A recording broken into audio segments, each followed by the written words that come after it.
Hello students, greetings of the day. So today we are going to study about a very common term used in physics, that is pseudo forces. Clear?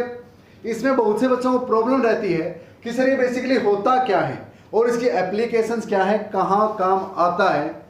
बहुत problem आती है बच्चों को. आज हम with in 2 और 3 minutes इसके बारे में पूरा सीख लेंगे और कहीं भी आपको किसी तरह की डाउट नहीं रहेगी. So let's get started. देखना भी ध्यान से कि है क्या ये सूडो फोर्स. एक एग्जांपल के थ्रू समझते हैं और लास्ट में एक प्रॉपर स्टेटमेंट पे पहुंचेंगे कि सूडो फोर्स किसको हम बोल देंगे. क्लियर? तो देखो, ये एक बेसिकली मान लिया अर्थ है और इसके ऊपर टेबल है मान लिया, इसके ऊपर ये एक प्लैंक है. क्लियर? प्लैंक कोई भी हो सकता है, लकड़ी का ही टुकड़ा मान लो, लकड़ी का एक बॉक्स ही मान लो सिंपल. तो इसका मास है m1. कितना मास है? m1. और इस पे मैंने फोर्स लगा दिया इस तरफ F. क्लियर? कितना फोर्स लगा दिया? F force. तो सिंपली क्या था, अर्थ मान लो या कोई टेबल मान लो रेस्ट पे, उसके ऊपर m1 मास रखा हुआ है, फ्रिक्शन वगैरह है नहीं कुछ. क्लियर? और इस पे मैं फोर्स F लगाता हूं तो बताओ कितनी एक्सेलरेशन के साथ इस तरफ चलना स्टार्ट हो जाएगा. Sir A is equal to F by M हम बोल सकते हैं because F is equal to ma. So acceleration of plank A बोल दो इसको, ठीक है. A प्लैंक की एक्सेलरेशन कितनी होगी सर? F अप्लाइड बाई में m1. इसमें कोई डाउट? कोई डाउट नहीं मेरे ख्याल में. देखो देखो भाई, अब इसके ऊपर एक और बॉक्स रखा है यहां पे m2. कितने मास का? m2 मास का. और ब्लॉक B रखा है. क्लियर? और फ्रिक्शन इसके और इसके बीच में बिल्कुल भी नहीं है. तो एक कॉमन सेंस से आपको पता है कि अगर फ्रिक्शन नहीं है तो ये जो फोर्स लगा है ये सिर्फ इस बॉक्स को मूव कराएगा, ये बॉक्स इसके साथ मूव नहीं करेगा, क्योंकि ये सिर्फ तब मूव करता जब फ्रिक्शन होता. तो दोनों के बीच में फ्रिक्शन के कारण मोशन होता, रिलेटिव मोशन. क्लियर? और ये मूव करता. लेकिन अभी तो क्या होगा, ये रेस्ट पे रहेगा और ये नीचे से निकल जाएगा. सिंपल. ठीक है, आते हैं अपनी बेसिक बात पे. ये मैं मान के चलता हूं कि फ्रिक्शन वाला कंसेप्ट आपको क्लियर है कि ये मूव नहीं करेगा, सिर्फ ये करेगा सर, क्योंकि फोर्स सिर्फ इस पे लगा हुआ है. अब यहां पे चेयर लेके एक पर्सन बैठा हुआ है इस तरह से. ये पर्सन इस बॉक्स की तरफ मुंह करके बैठा है, तो पर्सन भी इसके साथ क्या कर रहा है? मूव कर रहा है उस तरफ.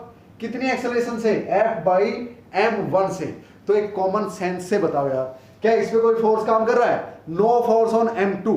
Clear? Basically no force on m2, but still इस पर्सन को ये बॉक्स उस तरफ जाता हुआ दिखेगा या नहीं? लगेगा या नहीं इस पर्सन को ये बॉक्स उस तरफ जाता हुआ? क्लियर? क्यों? क्योंकि ये पर्सन इस बॉक्स के साथ अटैच्ड है और खुद F बाई m1 एक्सेलरेशन से इस तरफ जा रहा है. क्लियर? तो जब ये पर्सन इस तरफ जा रहा है और फ्रेम ऑफ रेफरेंस कौन है? ये पर्सन ही तो है जो अपने को बताएगा इसके बारे में. क्लियर? तो इस पर्सन के हिसाब से इस बॉक्स के एक्सेलरेशन मेरे ख्याल में इस तरफ है, और कितनी है? जितनी से खुद उस तरफ जा रहा है, यानी F बाई m1. इसमें कोई doubt?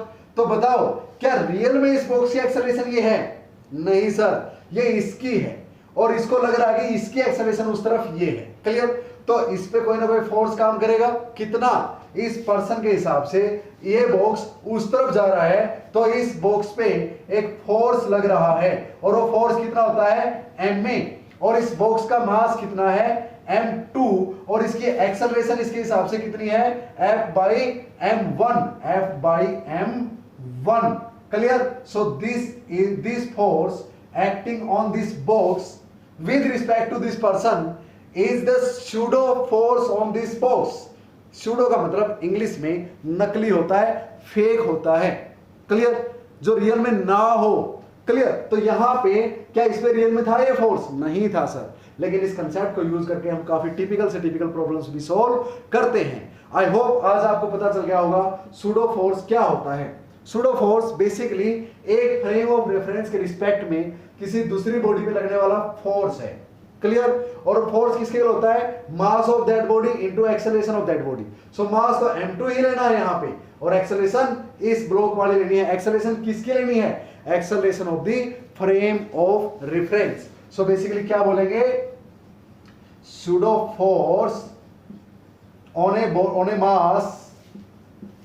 Mass is equal to that mass into acceleration of frame of reference, frame of reference. I hope easily समझ में आ गया होगा। इसकी एप्लीकेशंस अगर आपको ट्राई करनी है तो एचसी वर्मा में चैप्टर नंबर 5 में और चैप्टर नंबर 6 में काफी सारे क्वेश्चंस आपको इससे रिलेटेड मिल जाएंगे। So see you in another video with very interesting and amazing facts related to physics. पढ़ते रहिए, बढ़ते रहिए।